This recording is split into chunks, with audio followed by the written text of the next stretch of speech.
कल मैंने आपको मेरे ख्याल से एंथैल्पी चेंज में आपको delta delta N H G वाले, delta N RT delta N gas RT वाला जो फॉर्मूला है ना, वो वाला दोनों का जो रिलेशन है वो पढ़ा था कल ना। ठीक है, मैं समझ गई। तो आज हम चलेंगे थोड़ा सा सीपीसीवी का वैल्यू जान लेते हैं बस। डेरिवेशन तो आपको पता ही है, जस्ट वैल्यू जान लेते हैं जो कि आपको यूज हो सकता है सीपीसीवी का, जो किस तरीके से वैल्यू यूज करा जाता है। और उसके बाद सीधे चलेंगे थर्मोकेमिस्ट्री में चलेंगे। थर्मोकेमिस्ट्री का मतलब होता है कि थर्मोकेमिकल इक्वेशंस के थ्रू किस तरीके से हम एंथैल्पी, फॉर्मेशन, कंबशन ये सब निकालेंगे उस टॉपिक का मैं। तो हमारा है थर्मोडायनामिक्स।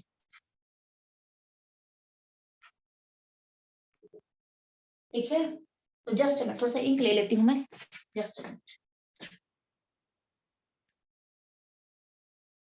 स्टार्ट करेंगे।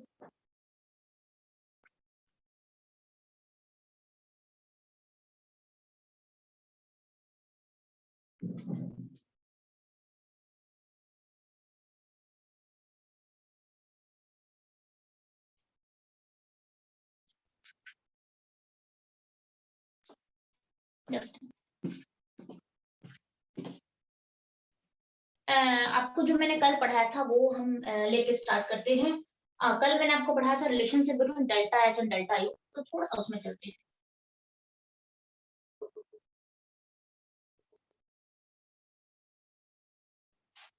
Delta H and delta U, ठीक है, ये आपको मैंने करवा दिया। अच्छा, अब इसमें क्या है, डेल्टा एच जो है वो एंथैल्पी चेंज है, और डेल्टा यू जो है that is internal energy change.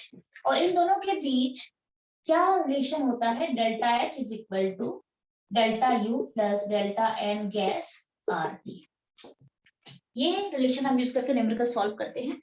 और आज शाम को अगर मैं क्लास रखूंगी आपका थर्मो के लिए, आपको पता है, और एक दो क्लास मैं प्लान कर रही हूँ, अगर हम थोड़ा सा करेंगे तो टाइम लग जाएगा। आज अभी एक क्लास दे देती हूँ, और वो आज रात को अगर मैं क्लास रखूंगी तो न्यूमेरिकल्स करवाऊंगी। इसके एक भी न्यूमेरिकल अभी तक हुए नहीं है थर्मो के। ठीक है, तो न्यूमेरिकल एनसीईआरटी लेके आना, कराऊंगी। अभी थोड़ा पढ़ा देती हूँ एंड शाम को हम न्यूमेरिकल्स करेंगे, क्योंकि मैं आपको पढ़ा भी दूंगी ना। अगर हम बैक एक्सरसाइज के न्यूमेरिकल्स नहीं करेंगे तो आपको समझ में नहीं आएगा। आपको पता होना चाहिए कि न्यूमेरिकल सॉल्व कैसे करेंगे। पढ़ तो लिया थ्योरी हमने, तो साथ साथ न्यूमेरिकल्स करना पड़ेगा। अच्छा, सो ये रिलेशन है delta H is equal delta U plus delta N gas RT हो जाता है। अच्छा, यहाँ पे ये क्या है, ये एंथैल्पी चेंज है ये, एंड ये है एन आपका इंटरनल एनर्जी चेंज।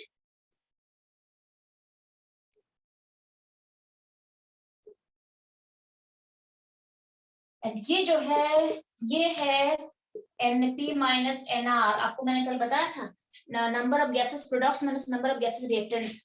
आर क्या है, गैस कांस्टेंट, और टेम्परेचर क्या है, टी क्या है, टेम्परेचर इन केल्विन। ध्यान रहे हमेशा केल्विन में लेना पड़ेगा। आर का वैल्यू को यहाँ पे, आर के काफी सारे वैल्यूज होते हैं। एटीएम के लिए एक वैल्यू डाला जाता है, बार में अगर प्रेशर है तो उसके लिए आर का वैल्यू अलग होता है। ठीक है, और बाकी कैलोरी में भी लिया। यहाँ पे कौन सा वैल्यू हमें लेना है आर के लिए, ध्यान रहे, 8.314 जूल पर मोल पर केल्विन। ये वैल्यू हमें डालनी पड़ती है यहाँ पे। और अगर मैं आर की वैल्यू ये डाल दूंगी तो डेल्टा एच का जो वैल्यू होता है वो जूल पर मोल में लेना पड़ेगा मुझे। ठीक है, ध्यान रहा। और डेल्टा यू जो इंटरनल एनर्जी है इसको भी मुझे लेना पड़ेगा किसमें, जूल पर मोल में लेना पड़ेगा। ये जूल पर मोल में रहेगा यूनिट, ये जूल पर मोल में रहेगा यूनिट। डेल्टा एन जो है एनपी माइनस एनआर करके आपको निकालना है। आर जो है वो हमेशा 8.314 का वैल्यू डाला जाएगा जूल पर मोल पर केल्विन, और टेम्परेचर जो है वो केल्विन में जाएगा। अच्छा, अब कई बार एंथैल्पी को most of the time kilo joule पर मोल में न्यूमेरिकल में गिवन रहता है। एंथैल्पी जो है वो किसमें गिवन रहता है, किलो जूल पर मोल में गिवन रहता है। ध्यान रहे, इसको कन्वर्ट करना है, 1000 से मल्टीप्लाई कर दोगे तो जूल पर मोल में आ जाएगा ये। ठीक है, और उसके बाद वो जूल पर मोल वाला वैल्यू को आप यहाँ पे डालोगे, क्योंकि यूनिट हमेशा सेम होनी चाहिए। ठीक है ना, तो इसके न्यूमेरिकल मैंने आपको कराया था। जैसे कि आपको मैं कहूंगी कि N2 गैस है प्लस 3H2 गैस है, और दिस 2NH3 गैस। अब आप मुझे बताओ इसका इसका डेल्टा एन कैसे निकालोगे। माइनस में आएगा ना। माइनस में आ जाएगा delta N gas will be equal to NP minus NR, this is equal to number of moles of gaseous, सारे गैसेस में है, सबको लेना पड़ेगा मुझे। Number of moles of gases products, दो मोल है प्रोडक्ट में, माइनस रिएक्टेंट के साइड में कितने टोटल मोल्स है गैसेस के, 3 + 1 2, सो -2। इस तरीके से आप यहाँ पे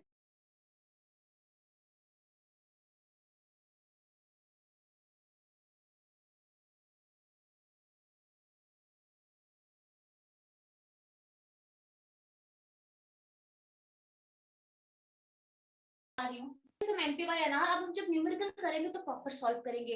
आपको ये गिवन मिलेगा, डेल्टा एच आपको गिवन मिला होगा, हो सकता है किलोजूल पर मोल में, मोस्टली मिलता है किलोजूल पर मोल में, कन्वर्ट करना पड़ता है जूल पर मोल में, ये यूनिट मिल गया।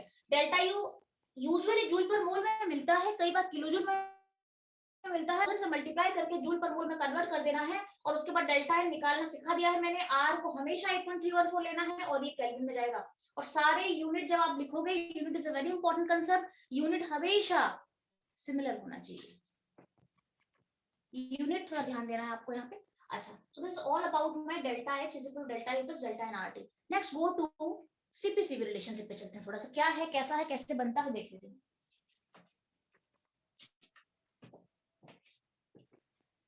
ये मैं सीधा ये नीचे वाला रफ करा के मैं यहीं पे करा देती हूँ आपको, because all of you know this, तो मैं ज्यादा नहीं करवाऊंगी आपको, हल्के से जान लेते हैं CP-CV रिलेशनशिप आया कहाँ से है। यहाँ पे आपको दो कॉन्सेप्ट मैंने और भी दिए थे, को कांस्टेंट प्रेशर पे मेजर करती है, that is enthalpy change, that is CP delta T। और जब हम हीट को मेजर करते हैं, हीट एक्सचेंज को मेजर करते हैं eight constant volume, that is internal energy change, and that is my CV delta T। तो यहाँ पे आपको दो कंसेप्ट में देती हूँ यहाँ पे, लाइक डेल्टा H क्या होता है, heat exchanged at constant pressure, this is equal to CP delta T। ध्यान रहे कांस्टेंट प्रेशर पे काम चल रहा है तो वो एंथैल्पी चेंज हो जाएगा टोटल में, CP डेल्टा T। अब ये क्यों बता रही हूँ कि इसका यूज आएगी सिविल रिलेशनशिप डिफाइन करोगे तो। अब उसके बाद है और है delta U is equal to QV। अगर हीट एक्सचेंज हो रहा है at constant volume, open close system, तो यहाँ पे क्या आ जाएगा, ये इंटरनल एनर्जी चेंज हो जाएगा और इसे हम लिखेंगे CV डेल्टा T। अभी जो मैं आपको बता रही हूँ, दिस इज फॉर 1 मोल। अगर आपको और ज्यादा number of moles of gas है तो आप यहाँ पे NCP delta T, NCV delta T भी कर सकते हो। ये 1 मोल के लिए आपको डिफाइन कर रही हूँ मैं अभी। अब हम सीधे चलते हैं, H is equal to U plus PV। H is equal to U plus PV, कल आपको मैंने एक्सप्रेशन बताए थे, याद करो, जब हमने एंथैल्पी के बारे में पढ़ा था, चेंज नहीं, सिंपल एंथैल्पी के बारे में पढ़ा था, तो U plus PV लिया था। तो this is equal to for 1 mole अगर मैं लेती हूँ, अगर मैं 1 मोल गैस के लिए लेती हूँ तो मुझे बताओ PV की जगह पे मैं RT लिख सकती हूँ, तो H is equal to U plus RT भी तो हो सकता है अगर आइडियल गैस है तो। PV is equal to nRT ना, PV is equal to nRT ना, के लिए लिया है तो क्या हो जाएगा RT, तो PV के बदले में RT लिख सकती हूँ। अब अगर दोनों तरफ मैं डेल्टा करूंगी, डेल्टा H कर लेंगे यहाँ पे, delta U plus delta RT क्या हो जाएगा R डेल्टा T। ठीक है, मैं आऊंगी 6 बजे आऊंगी, 7 बजे मेरी, सुनो 7 बजे मेरी 12th की क्लास है वहां पे। ओके मैम, ठीक है, तो तुम 6 बजे आ जाना, तो 1 घंटा पढ़ पाओगे तुम। हाँ अच्छा, delta H is equal to U plus RT, so delta H is equal to delta U plus R delta T। अब हम एक काम करते हैं, डेल्टा H को मैंने क्या बताया अभी आपको, QP एट QP लिख सकते हैं यहाँ पे, QP is equal to delta U को मैंने क्या बताया, QV बताया, प्लस R डेल्टा T। अच्छा, QP के बदले मैं CP डेल्टा T लूंगी, CP delta T is equal to QV के बदले हम ले लेंगे CV delta T plus R delta T।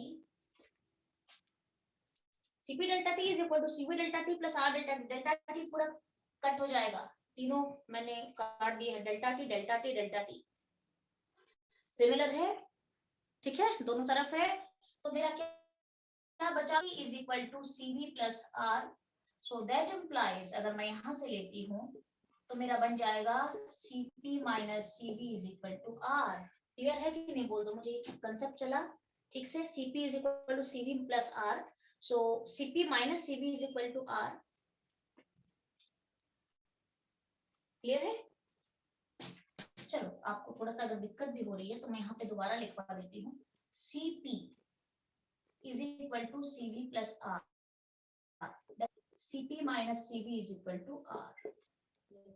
Define यहाँ से आपको डिराइव करना है, यहाँ से इस तरीके से। क्लियर है? आपने डेरिवेशन ऐसे ही करा था या दूसरा कुछ तरीका था? सीपी-सीवी रिलेशन को इसी तरीके से डिराइव करा था?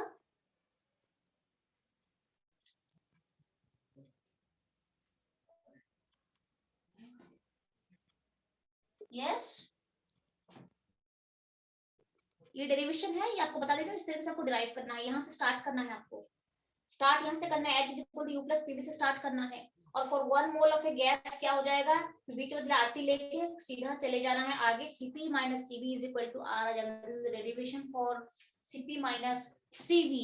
और एक वैल्यू मैं आपको बता देती हूँ, मोनोएटॉमिक, डाइएटॉमिक और ट्राइएटॉमिक के लिए Cp-Cv का वैल्यू आप जान लो। फॉर मोनोएटॉमिक मैं, अगर आपको डेरिवेशन हो चुका है तो मैं ऊपर का पोर्शन रब कर रही हूँ अभी। डेरिवेशन मत रब करना। हाँ डेरिवेशन लिख दो,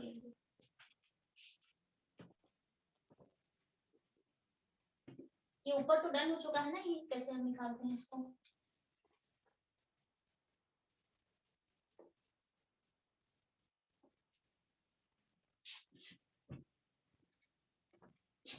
ठीक है, डेरिवेशन दे सकते हैं एग्जाम में। ठीक है, अब हम सीधे यहाँ पे चलते हैं।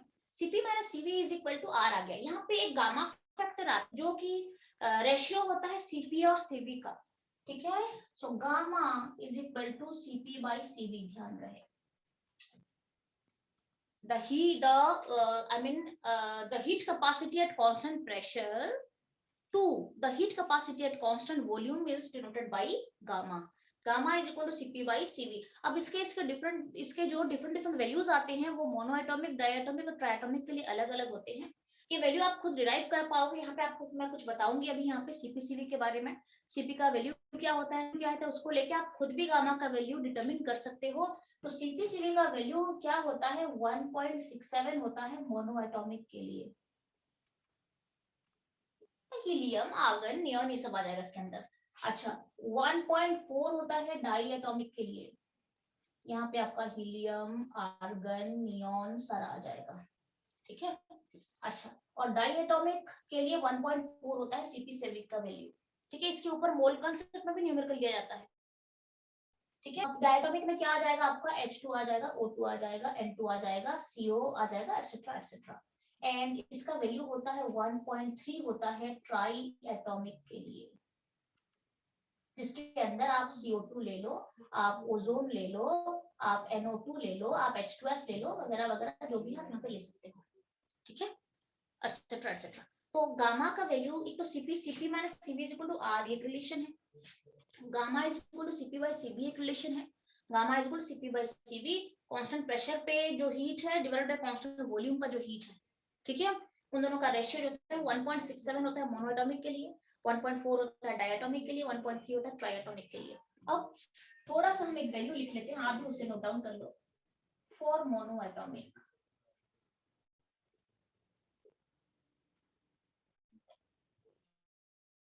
For molecule, for monoatomic molecule तो नहीं कहेंगे, फॉर मोनोएटॉमिक गैस आप ले सकते हो।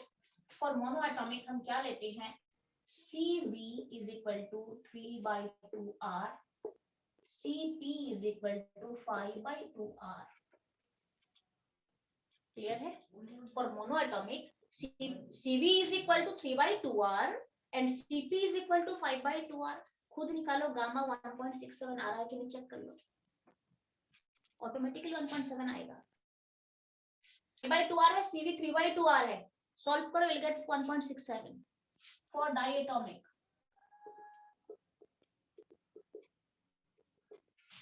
Cv 5/2R and Cp 7/2R।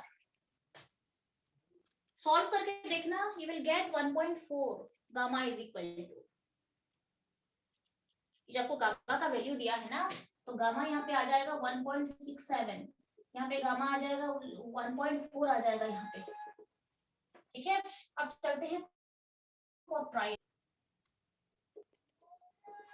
For ट्राइएटोमिक क्या होता है, CV is equal to 7/2R and CP is equal to 9/2R. So the ratio becomes gamma is equal to 1.3. Clear हो गया है आपका कि कहां से कंसेप्ट कहां से कैसे मिला है हमें, ठीक है। अब हम चलेंगे थर्मोकेमिस्ट्री में, चलेंगे थर्मोकेमिकल इक्वेशंस क्या होता है, ठीक है, और enthalpy of reaction, enthalpy of formation, combustion, उसमें चलेंगे।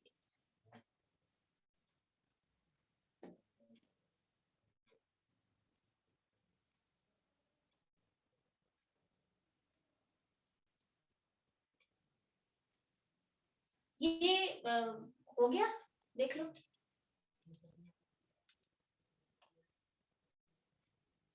Yes ma'am.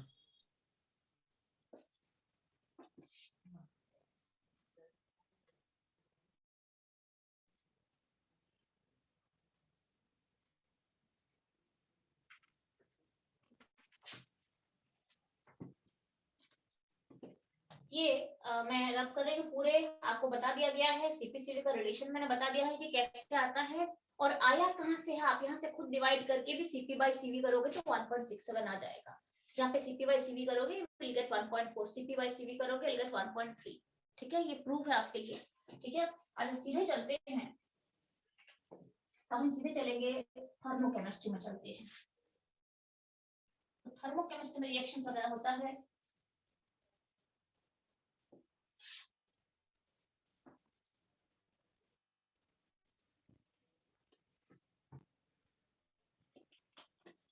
थर्मोडायनेमिक्स में आज हम पढ़ेंगे थर्मोकेमिस्ट्री, ठीक है। अब ये है क्या, सबसे पहले चलते हैं थर्मोकेमिकल इक्वेशन क्या होता है। Thermochemical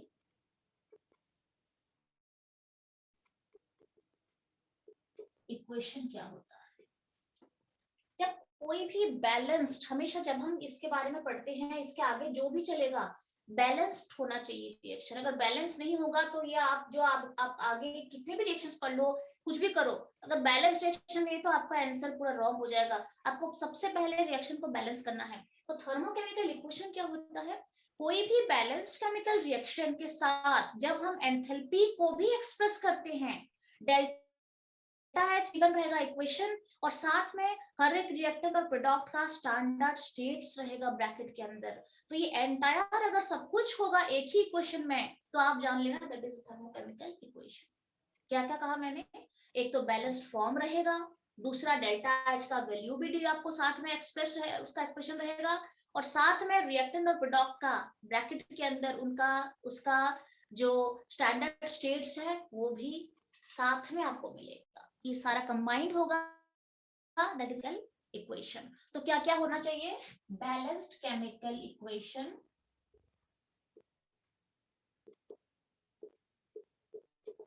with delta H value given रहेगा, रिएक्शन के एंड में गिवन रहेगा, एंड ऑल रिएक्टेंट्स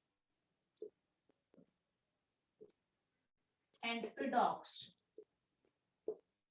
in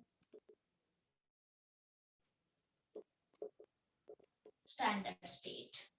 सब कुछ अगर मिला that is thermocouple। For example ले लेते हैं, दो चार एग्जाम्पल में ये क्लियर हो जाएगा पूरा। एग्जाम्पल क्या है, for example H2 gas plus O2 gas, ठीक है। तो 2O2 गैस लेते हैं हम इसको, हम इसको ले लेते हैं, हम H2 बनाएंगे ना, हाँ हाफ O2 ले लेते हैं, H2 gas plus half O2 gas में H2O लिक्विड, ठीक है। देखो अभी कंप्लीट हुआ नहीं है क्योंकि मेरा इसमें सारे जो कंडीशंस अभी सेटिस्फाई नहीं हुए हैं। 286 किलो जूल पर मोल, ये रिएक्शन दिया है मैंने। Is it a thermochemical equation, हमें क्या क्या क्या देखना है, एक तो बैलेंस्ड होना चाहिए। बैलेंस्ड है के लिए देख लो, दो हाइड्रोजन यहाँ पे भी है, दो हाइड्रोजन यहाँ पे भी है, एक ऑक्सीजन यहाँ पे भी है, हाफ O2 का मतलब क्या है, एक ऑक्सीजन है, यहाँ पे भी एक ऑक्सीजन है, so the reaction is balanced. साथ में क्या बताया, डेल्टा एच का वैल्यू रहेगा, डेल्टा एच का वैल्यू मैंने एक्सप्रेस कर दिया है यहाँ पे, ठीक है। माइनस का मतलब है एक्सो रिएक्शन हो गया, ये एक्सोथर्मिक हो गया, नेगेटिव में आ गया ना डेल्टा एच वैल्यू एक्सोथर्मिक, तो डेल्टा एच का वैल्यू भी रह गया।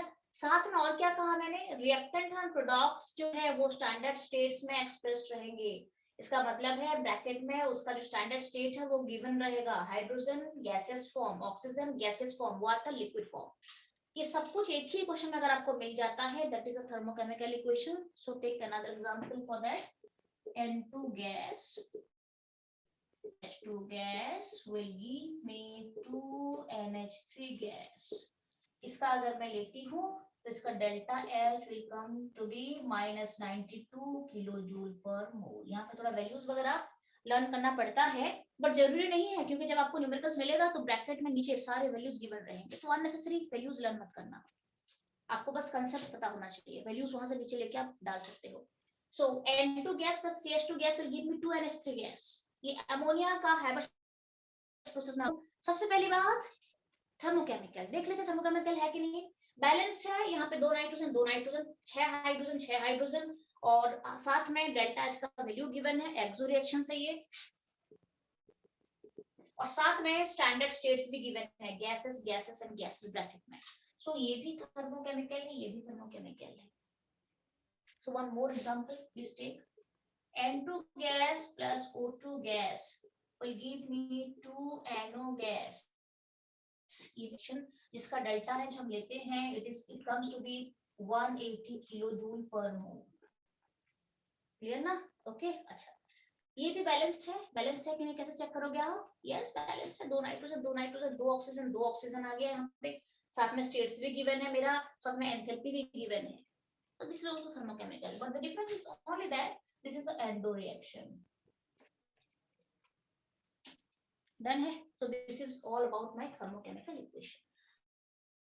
अब आपको कि thermochemical equation जो है उसके प्रॉपर्टीज क्या क्या होते हैं। कुछ प्रॉपर्टीज होते हैं थर्मोकेमिकल इक्वेशंस के, तो क्या क्या प्रॉपर्टीज। सबसे पहला प्रॉपर्टी, मैं भी आपको यहाँ पे वहीं पे बता देती हूँ।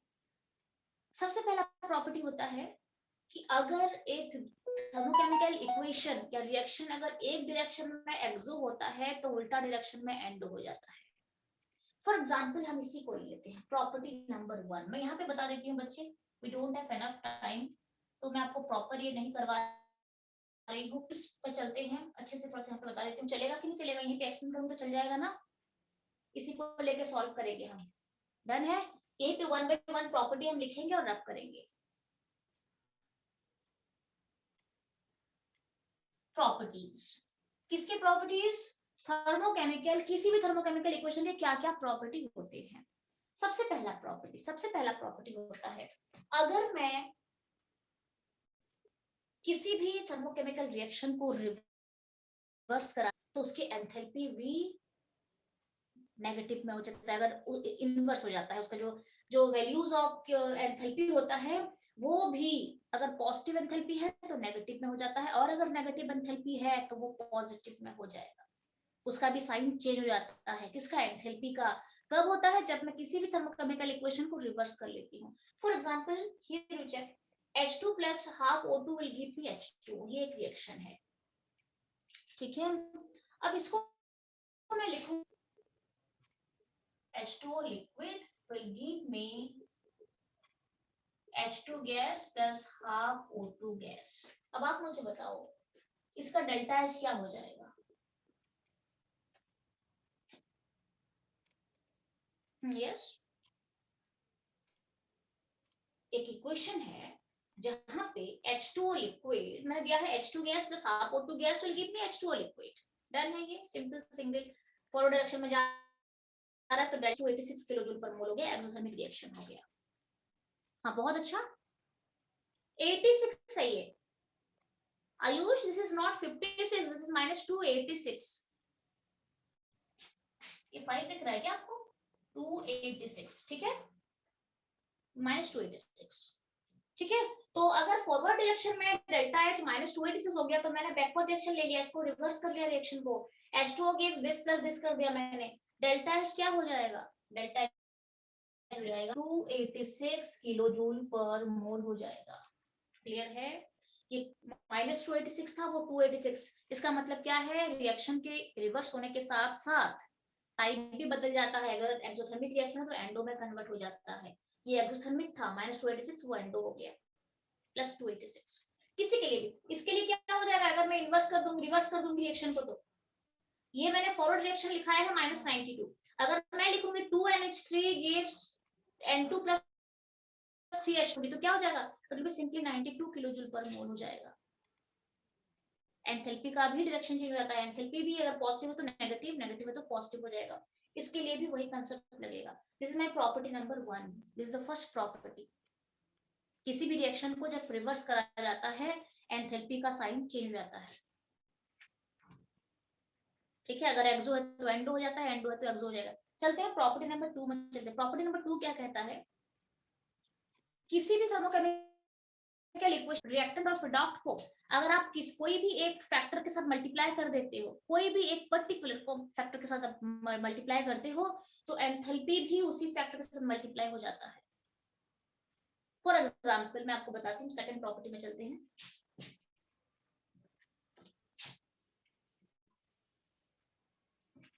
सेकंड प्रॉपर्टी में चलते हैं।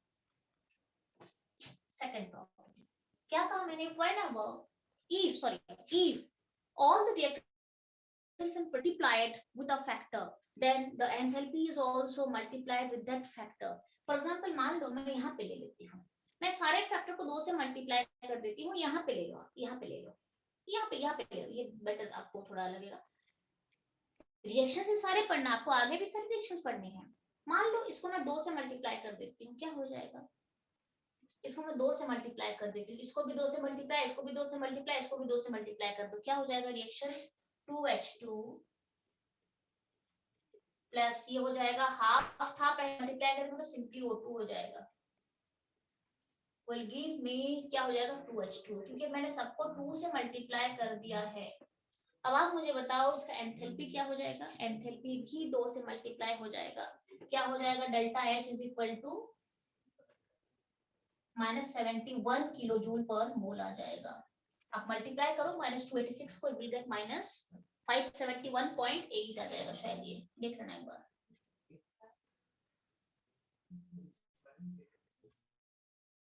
$71.8 आ सकता है, 2 से मल्टीप्लाई करोगे ना, 2 आ रहा देखना, 2 से मल्टीप्लाई कर दो इसको 2 से मल्टीप्लाई करना है, मैंने सबको 2 से मल्टीप्लाई कर, इसको 2 से मल्टीप्लाई कर दो,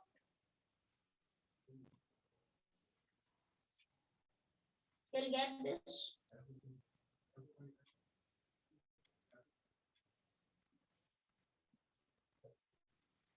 क्या 572 आ रहा है, 572 आ रहा है ना, देखना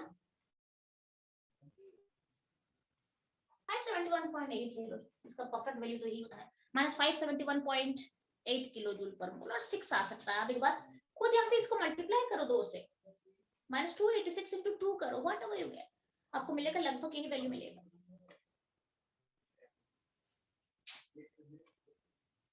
क्लियर है, चलते हैं फिर आगे। अच्छा, तो आपको सेकंड प्रॉपर्टी क्या बताया मैंने, किसी भी रिएक्शन को अगर मैं, जैसे आपने इक्विलिब्रियम में भी पढ़ा था ना, अगर आप किसी भी रिएक्शन को मल्टीप्लाई करते हो तो पावर में चढ़ जाता है, पढ़ा था ना, इक्विलिब्रियम में भी तो वही पढ़ा था, केसी का वो पावर बनता है, यहाँ पे पावर नहीं बनता है, डेल्टा एच एंथैल्पी के साथ वो मल्टीप्लाई फैक्टर हो जाता है। अगर मैंने सबको 2 से मल्टीप्लाई करा, ये भी 2 से मल्टीप्लाई हो जाएगा, इसको मैंने सबको 4 से मल्टीप्लाई कर दिया मान लो, ये भी 4 से मल्टीप्लाई हो जाएगा, सिमिलरली एंथैल्पी भी अकॉर्डिंगली चेंज हो जाता है। ठीक है, third property, first second property आपने देख लिया है, थर्ड में चलते हैं। थर्ड क्या है कि एंथैल्पी जो होता है वो स्टेट के ऊपर भी डिपेंडेंसी रखता है। किसी भी रिएक्शन में अगर मैं स्टेट को चेंज कर दूं तो एंथैल्पी चेंज हो जाता है। ध्यान रहे, ये स्टेट मैंने यहाँ पे गैस और लिक्विड लिखा है ना, ये ऐसे ही नहीं लिखा है, इसका काफी ज्यादा मायने है यहाँ पे, ऐसे नहीं लिख दिया गया है कि हाँ स्टैंडर्ड है तो लिख दो। अगर मैं यहाँ पे स्टेट किसी का चेंज कर दूंगी ना, ये वैल्यू भी चेंज हो जाएगा। Simply by changing the states of any chemical reactions, the enthalpy also changes. The value of enthalpy changes. ठीक है, प्रॉपर्टी में चलते हैं।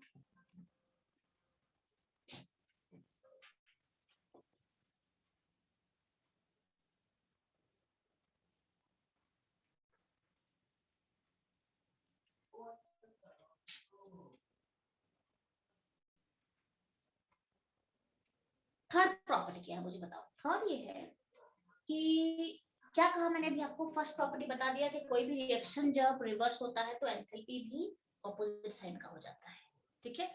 सेकंड हमने पढ़ा अगर किसी एक फैक्टर से मल्टीप्लाई कराया जाता है तो क्या होता है, आपका जो एंथैल्पी है वो भी उस फैक्टर से मल्टीप्लाई हो जाता है। थर्ड प्रॉपर्टी क्या है, अगर किसी भी थर्मोकेमिकल इक्वेशंस में मैं स्टेट को चेंज कर दूं तो एंथैल्पी गेट्स अफेक्टेड। कैसे अफेक्टेड होता है, मान लो मैं इसी को लिखूंगी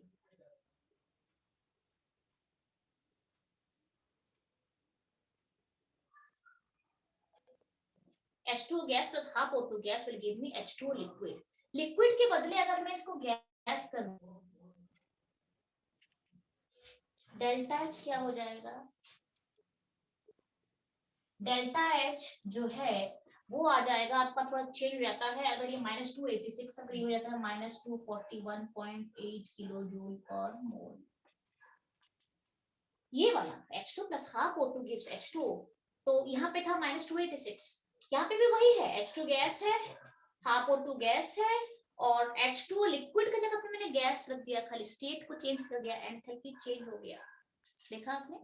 तो इसका मतलब क्या है बच्चे कि जब मैं स्टेट को चेंज करती हूँ तब भी एंथैल्पी अफेक्टेड हो जाता है। तो ये तीन प्रॉपर्टी इक्वेशन के आपको दे सकते हैं, क्वेश्चन इसी के ऊपर भी दे सकते हैं, क्लियर ना। और ये तो काफी हाईली कंसेप्चुअल है, ये एंट्रेंस में दे देते हैं थर्ड वाला जो प्रॉपर्टी। बाकी फर्स्ट और सेकंड प्रॉपर्टी बच्चे समझ जाते हैं, इसलिए कोई दिक्कत नहीं होती, ठीक है। तो थर्ड वाला भी जो है इस तरीके से जाएगा ये। अच्छा अब हम सीधे चलेंगे थर्मोकेमिकल इक्वेशन के बाद चलेंगे एंथैल्पी ऑफ रिएक्शन क्या होता है, एंथैल्पी ऑफ रिएक्शन। ये डन है, लिख दिया है तो मैं रफ करूंगी इसे।